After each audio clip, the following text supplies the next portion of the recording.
Hello दोस्तों, नमस्कार। I hope सब अच्छे होंगे और आप सबकी तैयारी अच्छे चल रही होगी, ऐसी मैं उम्मीद करता हूँ। दोस्तों, एसएससी सीपीओ 2023 का एग्ज़ाम स्टार्ट हो चुका है और आप सबकी तैयारी तो अच्छे से चल रही होगी।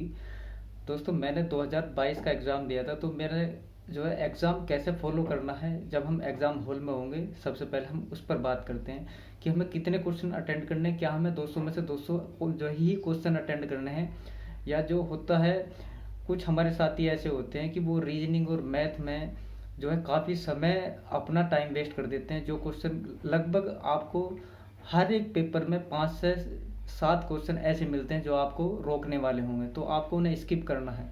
तो हमारे साथी क्या होते हैं कि मैथ हम पे आता है और या फिर रीजनिंग हम पे आती है, तो क्वेश्चन तो होगा, लेकिन वो उसमें 2 3 4 4 मिनट तक एक का क्वेश्चन में देते हैं, तो वो कहीं ना कहीं जो क्वेश्चन इजी हैं या फिर जीके में या फिर इंग्लिश में वो छूट जाते हैं, या फिर जो आगे जो है मैथ के और रीजनिंग के जो इजी क्वेश्चन हैं वो उनको छोड़ देते हैं, उनके चक्कर में जो कि उनका मतलब अपने ईगो में आ जाते हैं। तो ऐसा नहीं करना है। सबसे पहली बात दोस्तों, सबसे पहले आपको मान के चलिए कि मैथ में मुझे लगभग 40 से 45 क्वेश्चन ही करने हैं, 5 क्वेश्चन मुझे स्किप करने हैं। और ऐसे ही रीजनिंग में कि मुझे 40 से 45 क्वेश्चन करने हैं। यदि जो है ना आपके के सामने जो है 5 क्वेश्चन लेंथी आते हैं, तो आप उनको स्किप कर सकते हो, यानी कि आप उनको बाद में कर सकते हो। जब आप एग्ज़ाम जो है ना अटेंड कर रहे होंगे, तो आपको को सबसे पहले 2 फेज़ में अटेंड करना है। सबसे पहले जो आपका फेज़ होगा कि जो क्वेश्चन आपका लगभग 10 सेकंड में हो रहा है, आपको वो क्वेश्चन करने हैं, चाहे वो मैथ का हो, चाहे रीजनिंग का हो, चाहे वो इंग्लिश का हो, या फिर वो आपका जीएस का हो। यानी कि जीएस तो हो ही जानी है, जो आपको आता है तो वो तो उसको आप मुश्किल से 10 से 12 मिनट में 50 क्वेश्चन कर चुके होंगे। इंग्लिश के लिए आपके 20 मिनट मैक्सिमम, तो 20 मिनट में आप इंग्लिश भी कर चुके होंगे। अब जो है ना सबसे बड़ी समस्या आती है मैथ और रीजनिंग की। तो मैथ रीजनिंग में आपको क्या करना है कि सबसे पहले मैथ में वो क्वेश्चन करने हैं जो आपको 10 सेकंड या 20 सेकंड में हो सकते हैं। उन क्वेश्चन को करते हुए चलना है। जो आपको लगे कि ये लेंथ है, थोड़ा सी इसमें कैलकुलेशन है, या भी इसमें फॉर्मूले ज़्यादा लगेंगे, एक से ज़्यादा फॉर्मूला लगने वाला, तो आप उसको स्किप करिए। उसको सेकंड अटैम्प्ट में आपको अटैम्प्ट करना है। और फिर आप जो है ना ऐसे ही आपको जो है ना रीजनिंग करनी है। तो रीजनिंग में जब आप करोगे कि आपका लगभग जो है ना जो आपका सेकंडों में हो रहा है, 10 सेकंड, 5 सेकंड या 20 सेकंड तक, तो आपको वही क्वेश्चन करने हैं। और जो लेंथी क्वेश्चन है उनको आपको छोड़ देना। कोई भी पजल है या फिर कोई भी जो है ना जो आपको लेंथी क्वेश्चन दिख रहा है, या फिर जो है ना सीटिंग अरेंजमेंट है, तो उनको आपको फिलहाल स्किप करना है। फिर आप उनको सेकंड टाइम में देखना। जब आप देखोगे तो आप कम से कम 150 प्लस क्वेश्चन कर चुके होंगे फर्स्ट अटेम्प्ट में।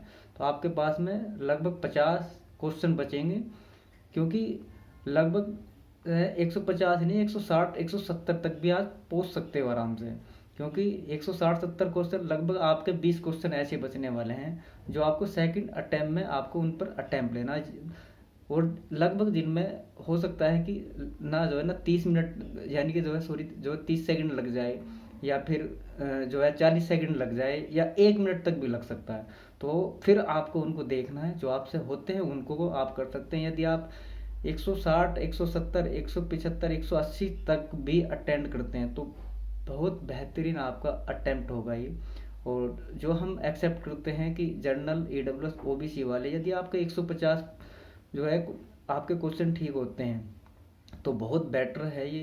क्योंकि 150 होंगे तो आपका सेकंड पेपर में भी आप फाइनल तक कहीं भी बाहर नहीं होगे। और यदि एस और एस सी एस टी वाले यदि 130 तक उनका स्कोर है, तो वो भी बहुत बेटर है कि वो फाइनल तक जो आपका मेंस भी होगा उसमें भी आप कहीं भी बाहर नहीं होने वाले। और यदि ओबीसी, ईडब्ल्यूएस और जनरल यदि 120 130 रह रहे हैं, तो हो सकता है क्वालिफाई तो कर जाएं, लेकिन उन्हें सेकंड में बहुत मेहनत करनी पड़ेगी, प्लस कहीं ना कहीं फाइनल में उन्हें बहुत समस्याओं का सामना करना पड़ सकता है। तो आपको ऐसा नहीं करना। सबसे पहली बात, जो मेरा 2022 का एक्सपीरियंस है, मैं उसके अनुसार ही बता रहा हूँ। मेरे 2022 में 200 जो है 56 नंबर थे, और मैं सीआरपीएफ नहीं भर के आया था। जो है शायद होता तो हो सकता था कि जो है सीआरपीएफ मिल जाती, लेकिन मेरी जो है ना सिर्फ दिल्ली पुलिस या फिर जो है सीआईएसएफ, दो में ही जाना है। और यह अटैम्प्ट भी उसी के लिए है कि दिल्ली पुलिस में या फिर सीआईएसएफ, फिर भी 2 ही पोस्ट भरनी है। जब तक ये जो है ना पहले तो प्री क्लियर होना चाहिए। जो मेरा टारगेट है वो है 150 प्लस होने चाहिए। यदि 150 प्लस आते हैं तो सेकंड में कहीं ना कहीं फिर अपॉर्चुनिटी मिल सकती है कि 150 ही जो है ना, यदि हमारे 170 180 लगभग जो सेकंड में आ जाते हैं, यानी इंग्लिश वाले में। तो अभी 2 से ढाई महीने हमें एग्ज़ाम के लिए मिलने वाला है। जो हमारा मेंस एग्ज़ाम होगा तो उसमें हम इतना स्कोर कर सकते हैं। यदि हमारे 330 या फिर 325 यदि इतने आते हैं तो कहीं ना कहीं हम दिल्ली पुलिस के लिए एलिजिबल होंगे। तो आप सबको उसी तरीके से जो है मेहनत करनी है। और सबसे पहले है कि एग्ज़ाम आपको कैसे अटेंड करना है। तो मेन चीज़ यही है कि आपको अटेंड ही ऐसे करना है कि सबसे पहले आपको 2 सेक्शन में बांटना है, जो सबसे बेटर होगा। और यदि जो बच्चा इसको फॉलो कर लेता वो सबसे बेस्ट रहेगा। अन्यथा जो कि मैथ और रीजनिंग में लग जाता है तो उस पर 2 घंटे में सारे क्वेश्चन वो देख नहीं पाने हैं, कहीं ना कहीं उनका टाइम मैनेजमेंट में समस्या आने वाली है। और पता लगेगा कि हमने सिर्फ 130 या 140 ही क्वेश्चन अटेंड कर पाए। तो आप फिर जो है हमारा जो टारगेट है 150 प्लस का, तो वो कैसे अचीव होगा, क्योंकि उसमें नेगेटिव मार्किंग भी जो है ना जाने वाली है। और जो है ना क्वेश्चन गलत भी होंगे। तो आपको लगभग 175 180 अटेंड करने हैं कम से कम। तो तब जा कर के हमारे 150 या फिर 140 हमारे जो है क्वेश्चन ठीक होने वाले हैं। तो आपको सिर्फ ऐसे ही। और अभी जो आप जो है मॉक टेस्ट लगाइए ज़्यादा से ज़्यादा।